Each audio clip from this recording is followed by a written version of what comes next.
ನೋಡಿರಲ್ಲ ಸ್ನೇಹಿತರೆ, ಇದು ಸಕಲೇಶ್ಪುರದಿಂದ ಮಾರ್ನಹಳ್ಳಿವರೆಗೂ ಏನು ಬೆಂಗಳೂರು ರಾಷ್ಟ್ರೀಯ ಹೆದ್ದಾರಿ ಇದೆ.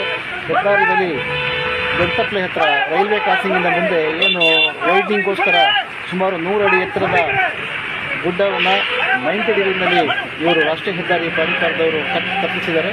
ಅದು ಇವತ್ತು ಮಳೆಯಲ್ಲಿ ನಮ್ಮ ಕಣ್ಣಿನ ಲೈವ್ ಜನ ಕೊಚ್ಕೊಂಡು ರಸ್ತೆಗೆ ಬಂದಿದೆ. ಆ ಕಾರ್ಗಳು ಸ್ವಲ್ಪ ಏನಾರ ಹಿಂದೆ ಇದ್ದಿದ್ರೆ ಆ ಲಾರಿ ಇರೋದ್ರಿಂದ ಮಣ್ಣು ಬಂದಂಥ ಫೋರ್ಸ್ನ ತಡೆದು ನಿಂತ್ಕೊಂತು ಲಾರಿ.